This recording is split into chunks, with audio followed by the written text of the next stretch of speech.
Hello everyone. आप सब कैसे हो? मैं उम्मीद करता हूं कि आप सब अच्छे होंगे। आज है हमारा क्लास 12 का नेक्स्ट टॉपिक। मैंने आपको बताया था कि मैंने प्लेलिस्ट बना दी हुई है और आपको जैसे जैसे वीडियोस अपलोड होंगे नोटिफिकेशंस मिलते रहेंगे। आप चैनल को कर लो सब्सक्राइब और जिन दोस्तों को चाहिए वो अपनी क्लास के अंदर भी शेयर करें और जिनको चाहिए वो भी इसको यूटिलाइज कर सकते हैं। आज हम नेशनल इनकम के बारे में सीखने के लिए अपना पहला स्टेप आगे बढ़ा रहे हैं, जिसमें हम बेसिक सीखेंगे। नेशनल इनकम का मतलब, नेशनल इनकम का मतलब जैसे मैं एक इंडिविजुअल हूं, आपने मेरी इनकम निकाली तो वो मेरी पर्टिकुलर इनकम है। अगर हम पूरे देश की निकालेंगे, सपोज करो इंडिया की निकालते हैं या यूएस की निकालते हैं, तो वो हम नेशनल इनकम मानेंगे इसको। अभी के लिए आप यही मान लो, बाकी डेप्थ में आगे चल के देखेंगे क्या क्या होते हैं, उसमें भी वेरिएबल्स होते हैं अलग अलग। ठीक है। और रही बात, अगर हमने निकालनी है पर कैपिटा इनकम, तो हम क्या करेंगे? National income means total income पूरे देश की divided by the total population. तो उससे आ जाएगा हमारा पर हेड इनकम, यानी एक जाने की कितनी है एवरेज वाइज। तो उससे हमें पता चलेगा कि इंडिया के अंदर पॉवर्टी है या इंडिया के अंदर रिच लोग रहते हैं, या जो भी एनालिसिस हम लोग उसका करेंगे। मैंने यहाँ पे लर्निंग ऑब्जेक्टिव्स लिखे हैं जहां पे आपको क्या क्या कवर करना है इस चैप्टर के अंदर, वो मैंने यहाँ पे लिख दिया। आप स्क्रीनशॉट कर लो। अभी तो मैं पढ़ के तो नहीं बताऊंगा, आपको अभी कुछ पता नहीं चलेगा इसके बारे में, धीरे धीरे करके देखते हैं, फिर वन बाय वन टिक लगाते जाना।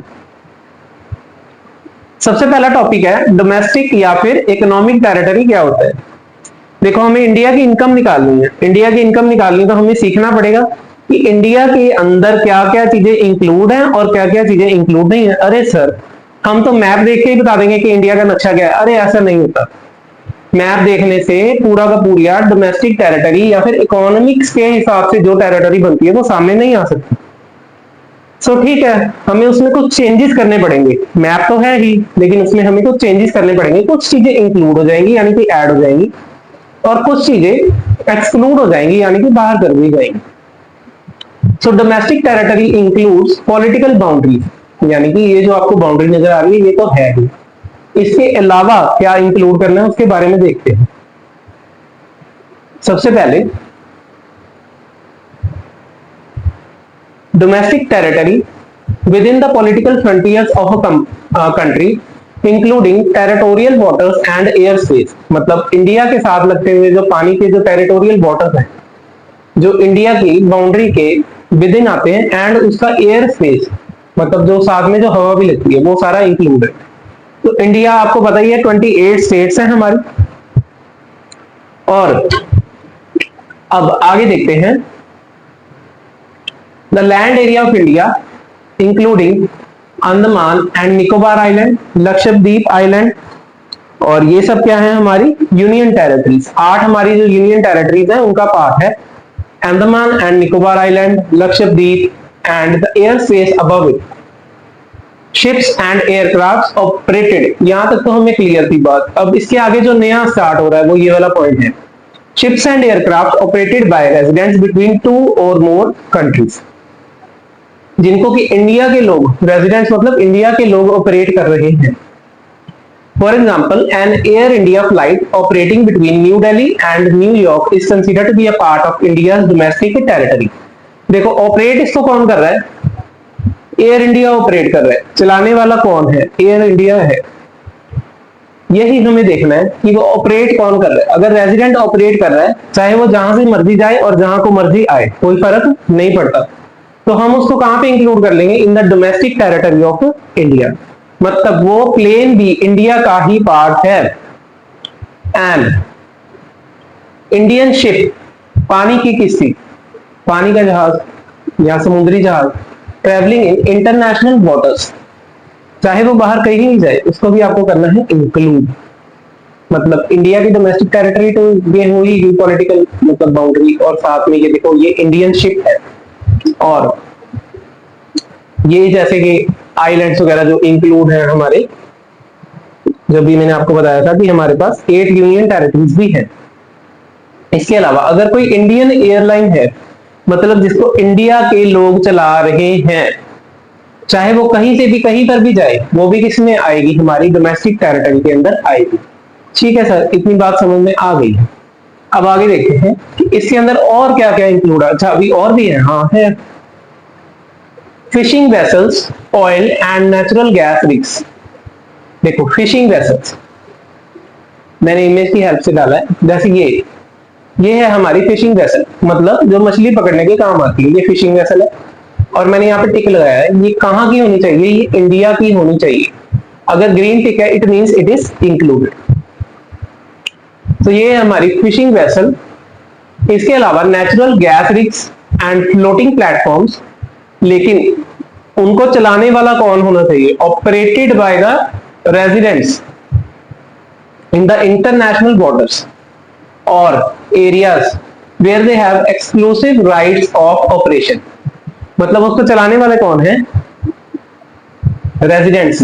रेजिडेंट्स मतलब इंडियन लोग, ठीक है, इसीलिए मैंने यहाँ पे फ्लैग डाल दिया, ठीक है। अब for example an Indian fishing boat operating in the Indian ocean और an oil rig operated owned by an Indian company extracting oil off the coast of Mumbai. अब ये है हमारी ऑयल रिग, मतलब ऑयल निकालने वाली मशीनरी, और ये किसकी है, इंडिया वालों की है या इंडियन रेजिडेंट्स की है। तो इसको इंक्लूड करें, जी हाँ इसको भी इंक्लूड कर लेंगे। Next, embassies, consulates and military establishments of a country located abroad। Embassy क्या होता है, एम्बेसी होता है जैसे कि इंडिया की एक ब्रांच है जो हर एक कंट्री के अंदर है, उसको हम बोलेंगे Indian embassy.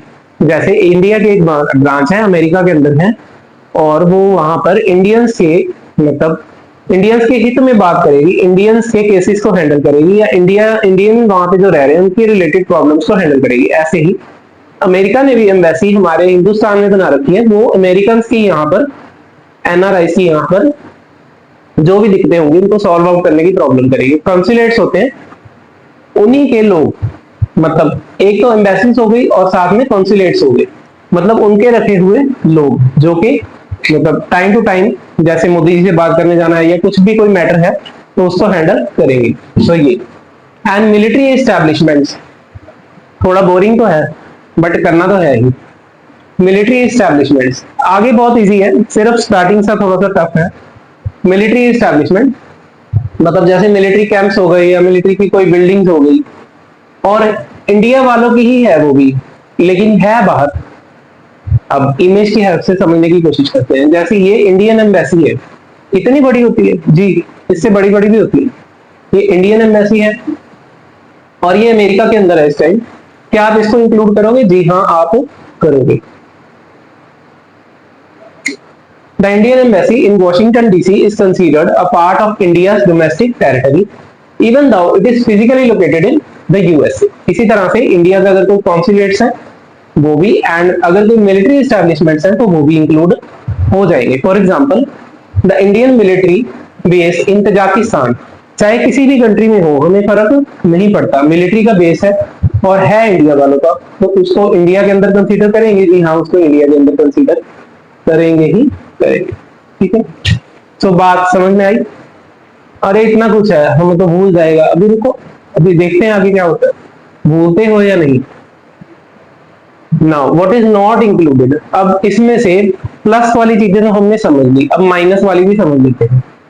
Just the opposite, अगर यूएसए की कोई है एम्बेसी और वो इंडिया के अंदर लोकेटेड है तो वो इसको हम लोग क्या बोलेंगे, एक तरह से हमारा मिनी यूएसए है। जैसे इंडिया की एम्बेसी अगर बाहर है तो हम लोग उसको बोलेंगे मिनी इंडिया। मिनी इंडिया मतलब ये जगह इंडिया वालों की है और उसको हम लोग एज एन इंडिया ही कंसीडर कर रहे थे अब तक। ठीक है, इसी तरह से अगर यूएसए की कोई जगह इंडिया में है तो उसको हम लोग मिनी यूएसए कंसीडर करेंगे और उसको हम लोग अपनी बाउंड्री में से कर देंगे minus. Consulates and military establishments of a foreign country, जो पहले पढ़ा था उसके just opposite. Now US embassy, अब यूएस एम्बेसी जब यूएसए वाले अपनी डोमेस्टिक टेरिटरी निकालेंगे तो वो उसमें इंक्लूड कर लेंगे और हम यहां से माइनस कर देंगे। बात समझ में आ गई? Yes sir. इंटरनेशनल ऑर्गेनाइजेशंस, अब आप बोर हो रहे होंगे तो थोड़ा सा इमेज की हेल्प लेते हैं। अब मैंने लिखा है यहाँ पे US embassy, I hope the thing is visible. This is US embassy and it is located in new Delhi India. तो क्या इसको इंक्लूड करेंगे? So this is mini USA. तो हम मिनी यूएसए को अपने अंदर कैसे इंक्लूड कर सकते हैं? तो दिस इज क्रॉस्ड, ठीक है। इसी तरह के से यूएन, यूएन आपने सुना होगा, यूनाइटेड नेशंस, उसकी काफी सारी आगे हैं ब्रांचेस, जैसे कि यूनिसेफ, डब्ल्यूएचओ, मतलब ये एक इंटरनेशनल ऑर्गेनाइजेशन है। इसके बारे में समझते हैं, इसको इंक्लूड करना है कि नहीं करना। जो भी इंटरनेशनल ऑर्गेनाइजेशंस हैं, यूएन है, डब्ल्यूएचओ है, या इंडियन मॉनेटरी फंड है, जी सर हमने तो इसके बारे में 10th में पढ़ा था, चलो कोई बात नहीं। Located with in the geographical boundaries of a country, इसको इंक्लूड नहीं करना। ऊपर बढ़ गया लिखा है not included. The UN office in New Delhi is not a part of India's domestic territory. It falls under international territory. किसका part है वो? इंटरनेशनल टेरिटरी का पार्ट है। सो यूएन का अगर कोई ऑफिस है इंडिया में तो इसको इंक्लूड नहीं करना। अगर बाहर है तो वैसे भी नहीं आएगा, इंडिया के अंदर है तो नहीं इंक्लूड करना। ठीक, इजी हो गया इमेजेस की हेल्प से समझना। अब देखो क्या क्या इंक्लूड करा हमने। इंडियन एम्बेसी इंक्लूड, अगर यूएसए वालों की एम्बेसी यहाँ पर है तो एक्सक्लूड, ठीक, और यूएन और या कोई इंटरनेशनल ऑर्गेनाइजेशन है तो एक्सक्लूड। एक्सक्लूड का मतलब नॉट इंक्लूड। और ये है हमारी फिशिंग वेसल, और ये है हमारी ऑयल रिग्स। अगर ये इंडिया के द्वारा ऑपरेटेड है या इंडियन कंपनी ने इसको ओन कर रखा है तो इंक्लूड कर लेगा। ठीक, सिंपल हो गया। और ये सारा का सारा मैंने कवर कर दिया। इसके अलावा जिसकी मैंने फोटो नहीं दी है वो है मिलिट्री एस्टेब्लिशमेंट, ठीक है, वो भी इंक्लूड कर लेना है। और इसके अलावा भी देखते हैं ना, आपको भूल गया था तो हमने भी यहाँ पर की रिवीजन पॉइंट्स बनाए हैं, आप इसका स्क्रीनशॉट कर लेना। अगर आप कहोगे तो मैं टेलीग्राम चैनल पे इसकी स्लाइड्स का स्क्रीनशॉट डाल सकता हूँ, मतलब मैं इमेजेस का स्क्रीनशॉट डाल सकता हूँ, ठीक है।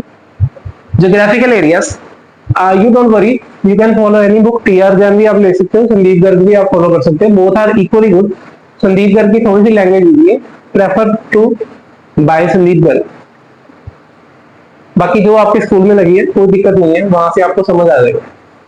ज्योग्राफिकल एरिया, डोमेस्टिक टेरिटरी के अंदर क्या आता है? ज्योग्राफिकल एरिया मतलब जो मैप के अंदर है, उसके अलावा the area operation by residents includes जो जो इंडिया वाले ऑपरेट कर रहे हैं, ships aircraft operated by the resident, fishing oil rigs in the international waters, embassies military base abroad, excludes foreign embassies military bases within the country, international organizations. This is crucial for understanding GDP. GDP का मतलब national income. Now next concept पे आते हैं। इतनी जल्दी next concept? अरे यार 20-25 minute की तो हार्डली क्लास ही होगी। अब इसमें आपको अगर ब्रेक लेना आप ले सकते हैं, कोई दिक्कत नहीं है। मैं तो अपने फ्लो से चलूंगा। Normal residents, normal residents of a country refer to an individual or an institution who ordinarily resides in the country, मतलब कि जो इंडिया के अंदर लोग रह रहे हैं उसको हम क्या बोलेंगे? रेजिडेंट्स, मतलब जिनका घर बार इंडिया के अंदर है। अब घर बार इंडिया के अंदर है इसका क्या मतलब हुआ? and whose center of economic interest lies in that country, मतलब जैसे हम लोग हैं, हमारा घर इंडिया के अंदर है और हम लोग काम काज भी कहाँ पे कर रहे हैं? इंडिया के अंदर ही कर रहे हैं, यहीं से हम कमाते हैं और यहीं पे हम लोग स्पेंड कर देते हैं। मतलब कि इन्वेस्टमेंट, इनकम, कंजम्पशन या प्रोडक्शन, जो भी हमारी इकोनॉमिक एक्टिविटीज है उनका सेंटर कहाँ पे बनता है? हमारी कंट्री के विद इन। ईजी है बहुत, ठीक है।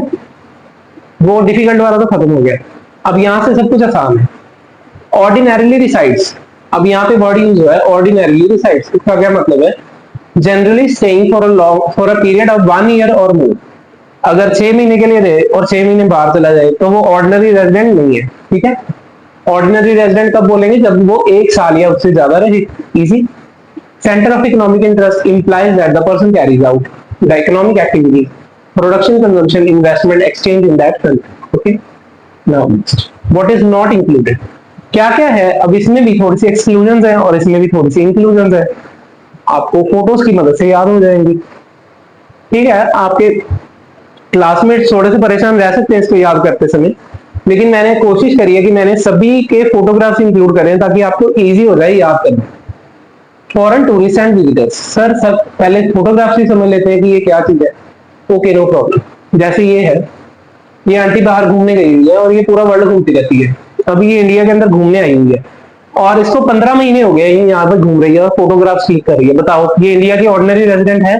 नहीं है। रीजन भी, इसका इकोनॉमिक इंटरेस्ट इंडिया में नहीं है, ये सिर्फ घूमने फिरने के लिए आई है। अच्छा, कुछ लोग हेल्थ ट्रीटमेंट लेने के लिए इंडिया के अंदर आते हैं और 2-2 3-3 साल यहाँ पे रह के जाते हैं, क्योंकि देखो माना गया कि आयुर्वेदिक जितने भी ट्रीटमेंट्स हैं वो इंडिया के अंदर ही बॉर्न हुए हैं और इंडिया के अंदर ही लोगों को करवाने आना पड़ता है। इस तरह के बहुत सारे ट्रीटमेंट्स हैं। तो अगर कोई ट्रीटमेंट करवाने भी आया तो उसका सेंटर ऑफ इकोनॉमिक इंटरेस्ट तो इंडिया में है नहीं, चाहे वो 1 साल से ज्यादा भी स्टे ले ले तब भी वो रेजिडेंट नहीं काउंट किया जाएगा। इजी।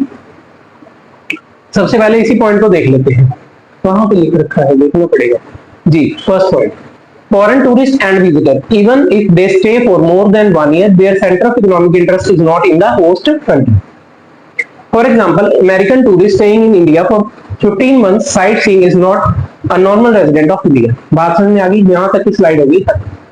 नाउ अगली भी हम एग्जांपल के साथ समझते, पहले एग्जांपल पे आ जाते हैं, इजी हो जाएगा। अब देखो, ये है एक इंटरनेशनल ऑफिस। इंटरनेशनल ऑफिस जैसे कि WHO का या UN वगैरह का। अब यहाँ पे मैंने एक फ्लैग लगाया UN का और एक फ्लैग लगाया इंडिया का, मतलब ये ऑफिस इंडिया के अंदर ही लोकेटेड है, इसलिए इंडिया का फ्लैग लगा हुआ। एक फ्लैग लगाया मैंने UN का, ठीक है। देखो, इंडियन UN ऑफिस, इंडिया का, इंडिया के अंदर UN का ऑफिस, और ये जो काम कर रहे हैं यहाँ पर ये भी इंडियन है, भारतीय, इसको इंक्लूड करेंगे। अच्छा, अगर इन सब में से देखो इनके हाथ में डिफरेंट डिफरेंट फ्लैग्स हैं, ऑफिस है इंडिया का, इंडिया के अंदर, और ये सब किसी और कंट्री के हैं और ये यहाँ पे काम करने के लिए जा रहे हैं, तो क्या हम इनको इंक्लूड करेंगे? No, the answer is no. मैंने क्रॉस कर दिया। Work in Indian UN office, ठीक है, बात समझ में आती है। Staff of international organisation like UN, WHO who are not citizens of the country where the office is located। अब इसको इंग्लिश में लिखा गया है कि जहां पे ऑफिस है, मतलब बात वही है, आप इसको क्रैक कर लेना, ठीक है। A Japanese economist working at the IMF office, international office है IMF का, और जो है पर्सन वो जापान का है, और ये ऑफिस है इंडिया के अंदर, न्यू दिल्ली के अंदर, ठीक है। और बताओ, ये इंडिया का पर्सन है? नहीं। इसके हाथ में किसका फ्लैग है? जापान का फ्लैग है। इसको लेंगे? नहीं लेंगे। Is not a normal resident. और रीजन भी है इसका, पता क्या रीजन है? Their centre of economic interest remain in their home country, जहां से वो बिलोंग करते हैं वहीं पे उनका सेंटर ऑफ इंटरेस्ट है, वहीं के रहने वाले हैं, ठीक है। और international, with the international organisation, ठीक है। अब ये तो एक लॉजिक है, मैंने तो आपको फोटोग्राफ से ही याद करवा दिया सारा कुछ, आपको लॉजिक से जाने की जरूरत ही नहीं पड़ेगी ज्यादा, ठीक है। आगे चलते हैं, व्हाट इज नॉट इंक्लूडेड। अब क्या क्या नहीं इंक्लूड करना है, देखो क्रू मेंबर्स, हाँ अब इसके अंदर इमेजेस मैं नहीं लगा पाया, इतना ज्यादा टाइम भी नहीं दे पाता हूँ कभी कभी। अगर आप लाइक्स वगैरह बढ़ा दोगे ना फिर मैं और ज्यादा मेहनत करूंगा। देखो, crew members of foreign vessels, commercial travellers and seasonal workers stay is less than a year. मतलब कोई फॉरेन की वेसल है और उसके अंदर कोई क्रू मेंबर्स हैं या कोई टेम्परेरी वर्कर्स हैं या कोई कमर्शियल व्हीकल है उसके अंदर कोई टेम्परेरी वर्कर्स हैं, वो इंडिया के अंदर आए हुए हैं, उस टाइम के लिए आए हुए हैं और उनका स्टे 1 साल से कम है, तो इसको हम लोग इंक्लूड नहीं करेंगे, ठीक।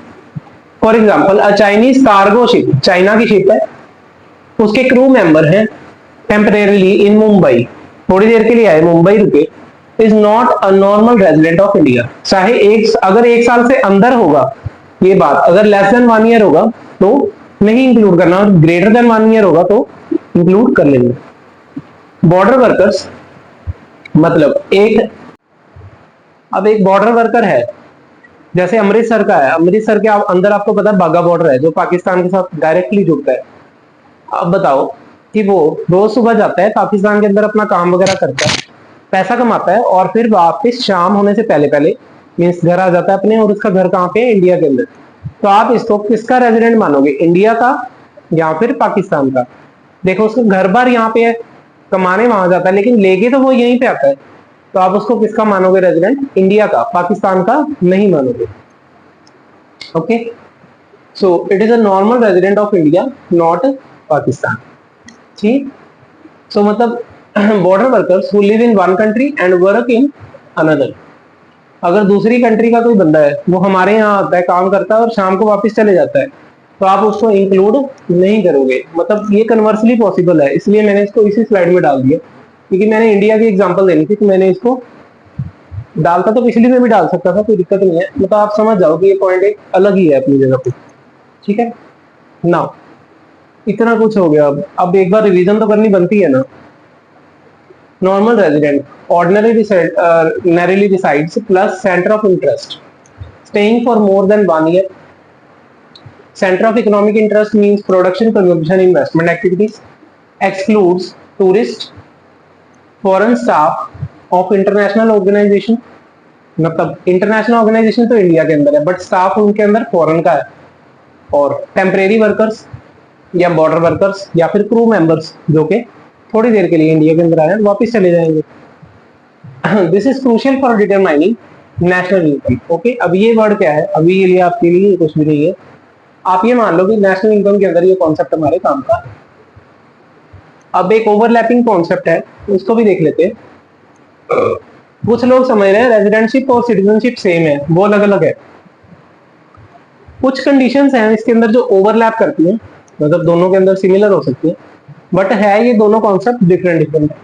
ठीक है, सम कंडीशंस में भी ओवरलैपिंग। ठीक है, उसको इग्नोर करना है हमें। सिटीजनशिप क्या होता है, जैसे मैं इंडिया के अंदर रह रहा हूँ और मेरा बर्थ ही इंडिया के अंदर हुआ है, या मेरे पेरेंटेज इंडिया से है, तो मैं इंडिया का एक सिटीजन हूँ, मेरा आधार कार्ड वगैरह सब कुछ बना हुआ है, उसको बोलते हैं citizenship. Legal status of belonging to a country, जैसे कोई यूएस में पैदा हुआ तो उसका क्या है ना, सिटीजनशिप वहां की है। देखो रेजिडेंटशिप जो स्टेटस होता है वो हम लोग क्यों देखते हैं, सिर्फ इकोनॉमिक्स के लिए देखते हैं, उसके अलावा उसका कोई पर्पज नहीं। बेसिस डिटरमिन्ड बाय बर्थ और ब्लड रिलेशंस और legal provisions like naturalisation. Naturally मैं एक इंडियन हूँ, ठीक है। Determined by the period of stay and the location of economic interest, this you have already seen. Granting authority the constitution and law of India. Citizenship हमें कौन देता है, India का लॉ, कानून। प्राइमरीली एक इकोनॉमिक कॉन्सेप्ट है जो statistics के लिए यूज हो रहा है, यानी कि नेशनल इनकम कंप्यूट करने के टाइम पे यूज हो रहा है, अदरवाइज इसका कोई रोल नहीं। Largely a legal concept, primarily an economic concept. Relation to income, not directly related to the national income accounting. इसका नेशनल इनकम के साथ कोई लिंक नहीं है, इसका नेशनल इनकम के साथ link. I hope you understood, बहुत इजी था। की पॉइंट्स, सिटीजनशिप कैसे आती है, बाय लॉ या बाय बर्थ या फिर बाय ब्लड या फिर बाय नेचुरलाइजेशन। रेजिडेंटशिप कैसे आती है, इकोनॉमिक पर्पज है इसका, by stay plus by economic interest. अभी आपने सारी कंडीशंस लिखी थी, अब आपका होमवर्क ये है कि आपको सारी कंडीशंस कॉपी में लिखनी है, और जिस भी बुक में से आप पढ़ते हो, आपकी बुक जो भी स्कूल में लगी हुई है उसमें से आप थोड़ा सा रीड आउट कर लेना। पॉइंट्स सिमिलर ही होंगे सब में, लेकिन जो मैंने स्लाइड में लिखे हैं वो आप पेपर में लिख सकते हो। Citizenship is not about nationality, residentship is about economic activity. Sorry, citizenship is about nationality, मतलब हम इंडियन है या नहीं है। Residentship is about economic activity, ठीक है। नाउ नेक्स्ट, पहले तो देखते हैं कि क्लास टाइम हो कितना गया। आई थिंक सो मैंने अभी सिर्फ 15-16 मिनट क्रॉस करे हैं, तो हम एक और कॉन्सेप्ट करेंगे आज का last, factor income and transfer income. मैंने इमेजेस नहीं डाले, डालने चाहिए थे, फिर लाइक कर दो, लो डाल दिए। देखो ट्रांसफर इनकम, जो पैसे बिना काम किए मिल जाए उसको हम लोग बोलेंगे ट्रांसफर इनकम। मतलब एक हाथ से सीधा डायरेक्टली दूसरे हाथ में जा रहे हैं और बदले में कुछ भी करके हम लोग नहीं दे रहे हैं, उसको बोलेंगे ट्रांसफर इनकम। इसको नेशनल इनकम का पार्ट नहीं लेना है, क्रॉस करा हुआ है। अब फैक्टर इनकम, फैक्टर्स आपको पता है कौन कौन से होते हैं, land, labour, capital and entrepreneur. मतलब लैंड भी वर्क कर रही है, उसके लिए हम लोग दे रहे हैं रेंट, कैपिटल, कैपिटल को दे रहे हैं इंटरेस्ट, लेबर, लेबर को दे रहे हैं वेजेस या सैलरी, एंटरप्रेन्योर को दे रहे हैं प्रॉफिट्स। तो ये सब हमने कुछ ना कुछ करके कमाया है, तो ये है हमारा फैक्टर इनकम। बहुत सिंपल है। Factor income is the income received by the factors of production, land, labour, capital and entrepreneur for rendering their productive services. मतलब कुछ ना कुछ काम हुआ है इसके बदले में, प्रोडक्शन हुई है इकोनॉमी के अंदर, कोई ना कोई इकोनॉमी को फायदा हुआ है। It is a bilateral payment. Bilateral का मतलब दोनों तरफ से कुछ ना कुछ किया गया है, एक तरफ काम किया गया और दूसरी तरफ से पैसे का फ्लो हो रहा है, ठीक है। There is quid pro quo means something in return या फिर समथिंग फॉर समथिंग, किसी चीज के बदले में। It is included in the estimation of national income, इसको इंक्लूड करना है, टिक लगाया था मैंने। एग्जांपल्स ये आपने पढ़ ली है ऑलरेडी, ठीक है, इजी था। ट्रांसफर इनकम, आप लोग ऐसे ही रोते रहते हो। Transfer income is income receive, मैंने आपको पहले ही बोला कि आगे का चैप्टर बहुत इजी है, आप मजे से करोगे। सिर्फ स्टार्टिंग वाला एक पेज हार्ड था, उसको भी मैंने इमेजेस लगा लगा के सिंप्लीफाई करा है आपके लिए, तो एक लाइक कर देना। Transfer income, transfer income is the income receive without rendering any productive service. It is a unilateral payment meaning there is no quid pro quo, means something के लिए समथिंग नहीं है। It is not included in the estimation of national income because it does not add to the current flow of goods and services in the economy. It is a mere transfer of purchasing power, मतलब मेरा पैसा मैंने किसी और को दे दिया और उसने आगे सामान खरीद लिया, मेरी परचेजिंग पावर किसी और के पास चलेगी। अभी ये बीच वाली एक लाइन इग्नोर करना, वो जैसे जैसे आगे बढ़ेंगे आपको समझ आ जाएगी। एग्जांपल्स ऑफ ट्रांसफर इनकम, अच्छा कौन कौन सी हो सकती है ट्रांसफर इनकम? नॉर्मली तो कोई देता नहीं है, लेकिन गवर्नमेंट ही देती है इस तरह की इनकम हमें। किस फॉर्म में? जैसे कि for example old age pension, अगर किसी के पेरेंट्स हैं किसी के घर पे जो थोड़े से ओल्ड हो गए तो उनको गवर्नमेंट फ्री में पेंशन दे रही है, तो वो ट्रांसफर इनकम है, फ्री में दी गई है बिना कुछ किए हुए। स्कॉलरशिप, गवर्नमेंट देती है स्कॉलरशिप, अलग अलग स्कूल्स में या फिर अलग अलग कॉलेजेस में आपको मिलती है। पहले तो हमारे टाइम पे तो थी, अभी तो मुझे पता नहीं। पॉकेट मनी जो आप अपने पेरेंट्स से लेते हो, आप बदले में कुछ देते हो? नहीं, अभी तो नहीं दे रहे, बाद में हो सकता है कि दो। अनएम्प्लॉयमेंट अलाउंस, कोई अनएम्प्लॉयड है उसको गवर्नमेंट घर का खर्च चलाने के लिए थोड़े से पैसे दे रही है, बदले में कुछ ले रही है? नहीं, डोनेशंस जो आप चैरिटी कर देते हो। Financial assistance during natural calamities, example flood relief, अगर नेचुरल कैलामिटीज के दौरान गवर्नमेंट कुछ असिस्टेंस करती है, या कोरोना के दौरान गवर्नमेंट ने फ्री इंजेक्शन लगाए, तो ये सब क्या है? ट्रांसफर इनकम का पार्ट है, ठीक है। या फिर बाहर आपका कोई, वैसे आप हो, आप बाहर रहते हो, आप अपने पेरेंट्स को डॉलर भेज रहे हो, तो वो भी है part of transfer income. Difference भी अभी बाकी है, इजी है यार। Meaning earned for rendering productive services, earned without any productive services, this is bilateral, this is unilateral, एक तरफ का है और वो दोनों तरफ का है। प्रोडक्टिविटी, इसमें प्रोडक्टिविटी हो रही है और उसमें नहीं हो रही। It is included, it is not included in the national income. Recipient's income adds to the national product, मतलब जो रिसीव कर रहा है उसके अंदर ऐड होगा, उसकी इनकम के अंदर ऐड होगा। Does not add to the national product, merely redistribution of the existing income। मैंने कमाया या गवर्नमेंट ने कमाया और फिर कमा के किसी को फ्री में दे दिया, तो वो दोबारा थोड़ा ना इकोनॉमी के अंदर कुछ हो रहा है। Examples rent, wages, interest and profit. Example old age pension, scholarship, unemployment allowance. की रिवीजन पॉइंट्स, फैक्टर इनकम, देखो हर टॉपिक के एंड में मैं की रिवीजन पॉइंट दूंगा, आप उसको नोट डाउन करना है, नोट डाउन कर लो, स्क्रीनशॉट करना है, स्क्रीनशॉट कर लो, जैसे भी आपको ठीक लगे, बस इसको नोट डाउन कर लेना, थोड़ा इजी हो जाता है। Factor income earned bilateral, productive, included in the national income. Unearned, unilateral, non productive, not included in the national income. देखो मैं बहुत ज्यादा समराइज करने की कोशिश करता हूँ, जब आप लोग है ना लाइक करते हो और सब्सक्राइब करते हो तो मेरा मेहनत करने का और भी ज्यादा मन करता है। आपको पता है कि एक एक स्लाइड में अपने हाथ से लिखता हूँ, इसी वजह से क्लासेस थोड़ी सी मतलब आपको हो सकता है कि लगे एक या दो ही बना पाता हूँ मैं डेली की, लेकिन हाँ सिलेबस इजीली कवर अप हो जाएगा, that I know very well. और आपको जितनी भी डिटेल चाहिए सफिशिएंटली मिल जाएगी। इसके अलावा हम लाइव सेशंस में भी आएंगे, बट थोड़े से जैसे जैसे सब्सक्राइबर्स इंक्रीज होंगे तो वैसे वैसे। डिस्क्रिप्शन में मैंने टेलीग्राम का लिंक दे दिया है, अगर आपको कुछ भी चाहिए इनमें से नोट्स में से भी कुछ इमेजेस वगैरह चाहिए तो I will share, no problem. लेकिन बी श्योर कि आगे किसी को मत देना, मैंने बहुत मेहनत से क्रिएट करी है। And thank you. अगर आपको क्लास अच्छी लगे तो do like and subscribe to my channel and share with others also. Thanks.